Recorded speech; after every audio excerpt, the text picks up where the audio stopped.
afternoon. Welcome back to my channel on the Suffolk Corporation. Today we have the Suffolk Corporation Mark II.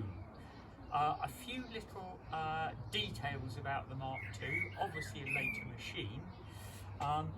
Firstly, not much change. It's 19-inch cut again, so there's no change on the cut. It's the same type of mower.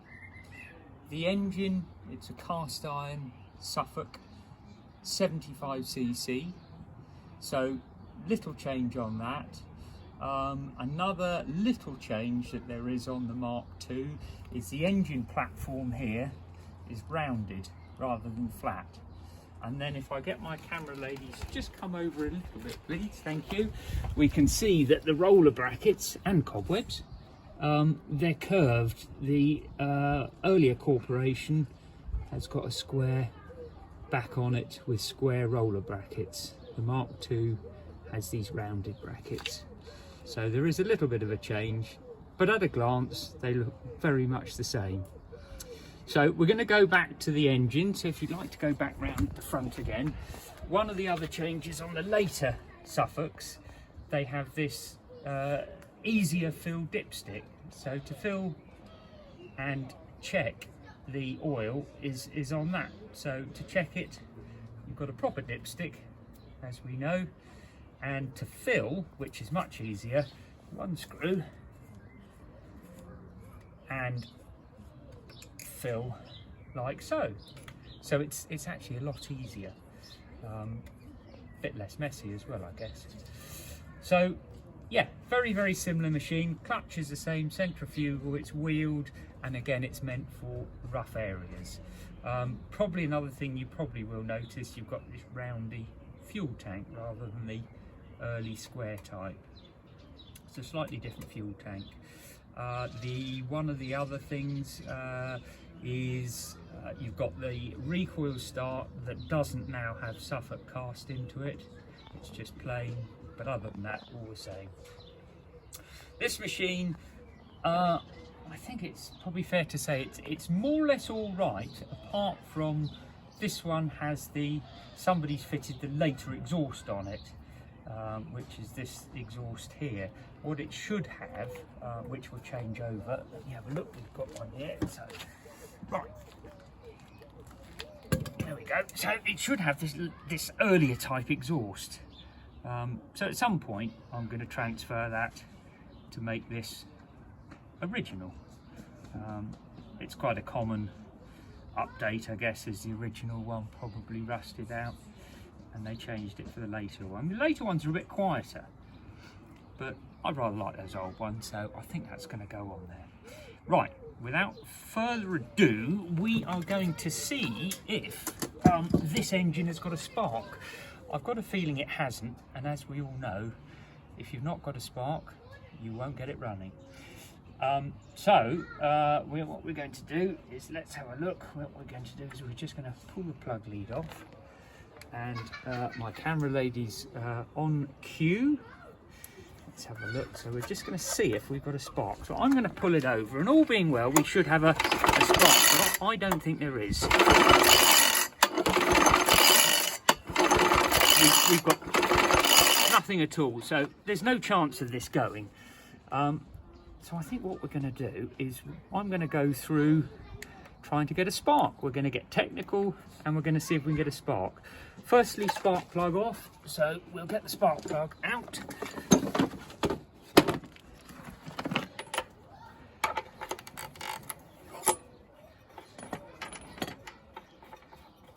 And we've got 2 nuts to loosen off. Use the 13 on that. Just loosen them, that's all you need to do. And then we've got 1, 2, 3, 4 cowling screws. Once we've undone those, we are going to expose the flywheel. Have a look. So, right, so now I think this lower one, I think we've only just got to loosen it. I think it's slotted the cowling from memory, so anyway, we'll see as we go along. Right, let's put those down there, and I'm going to do the back ones. I'm going to come round and then do the back ones.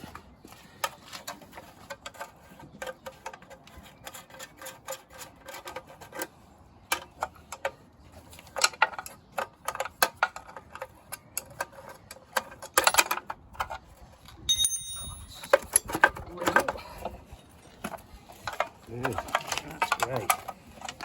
This lower one's a bit fiddly, but there is a cutout on the other side, so I think it might be all right.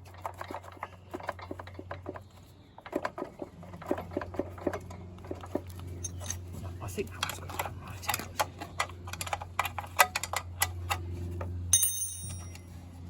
So we're going to remove the fuel pipe as well.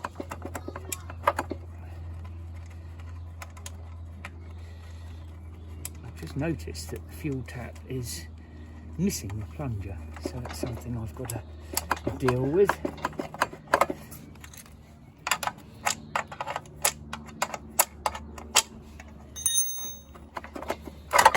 There we go. So, carry on. There we have it. So, that's good. So what we've got a flywheel magneto here. And the points, coil and condenser are all behind the flywheel. What I would recommend if you do these is take this governor vane off. When you go to test it, if you leave that on, there's a very, very good chance as you spin it, you'll catch your fingers in there, as I've done many times. So it's very easy to get it off. There's a little tab. We just push that down, slide it across, and we've got the governor vane off. So what I'm going to do is take this little starter clutch off, and that will expose the nut for the flywheel. So let's get some tools. Right, good. So I'm going to undo this. Moving quite tight. Undoing, right. Might need to give that up a little bit of a tap. No, that's come undone, that's okay. Good. So the only thing that you do need to remember with the Suffolk engines, this is all the cast iron ones and the later aluminium ones, not the Tecumseh engines. This is a left-handed nut. So obviously don't try and do it the normal way. So to undo it, it is actually tightening up. So let's put the socket on there. Just going to give it a thump. There we go.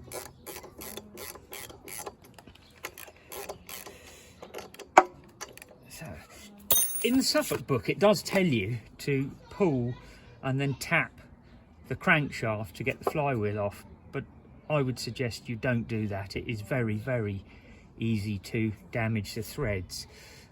Best to use a puller. I've got a little trick that I've not tried before and I think might work, and it means you don't need a puller. So let me get my little tool here. So what I've got here is basically the inner part of the starter clutch. Now what I'm going to do, you can see I've just undone the nut almost to the end. I've got some longer screws and I'm hoping if I place this in the middle and put those on, I'm hoping the bit of metal is obviously just to pull against or push against. So I'm hoping, do screw the screws in far enough, because what will happen is you will pull the threads if you don't. So we're going to see if this little trick works, because it could be quite good. It could save you a puller and also save you damaging your threads. So now then, by tightening, hopefully, either one, oh, and I think it's just cracked. Let's have a look. There we go.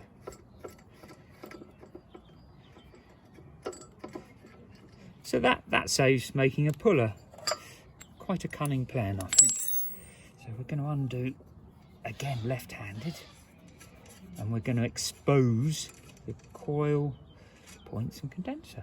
There we are. This, luckily, it's a keyed flywheel, so you don't really need to worry about upsetting the timing. You can see it's just keyed like so. In fact, looking at that, there's a crack in there, so it looks like I'm going to have to find another flywheel. So yeah, looks like it. Yeah, as you can see, this is one of the early flywheel magnetos. Coil, your condenser and your points. My experience, I think you'll probably find the coil's going to be fine and the condenser, and I think it will be just a question of cleaning and setting the points. But I think what I will do is I will take the stator off, the whole thing, and I will test the coil and condenser for next week, I think. You can see that if you look at the stator, what I would say is I would just mark it before you take it off. So you can probably put a little scribe or something. It's only two holding the whole assembly on. So I'm just going to get something. I've undone the little plug cap so we can pull it through. So let's mark it.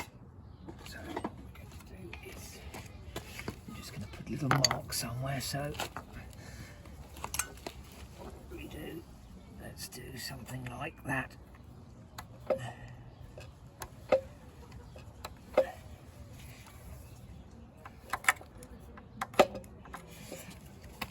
I think probably what we're going to find is when we've undone these, you'll probably have an impression of where the wash has been anyway, so it might not have been necessary.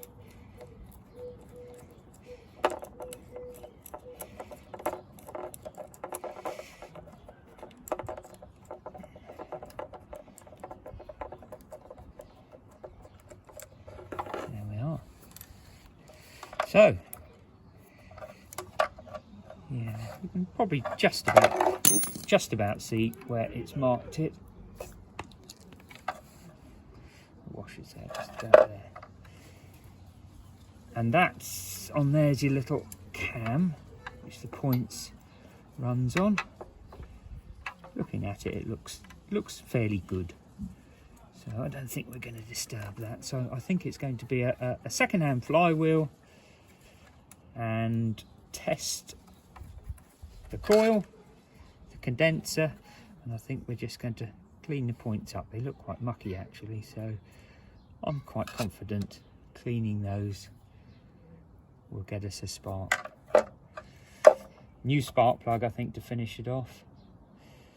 So I think I can't really do any more, and I think we're going to finish this off next week. It's quite possible we will have to clean the carburettor, but I think we're going to be able to, quite confident we're going to be able to get it going. Doesn't seem to have a lot of compression, but there we go. Anyway, there we go. Suffolk Corporation 19-inch Mark II spark job, and we will continue next week. I hope you enjoyed the video and thank you for watching.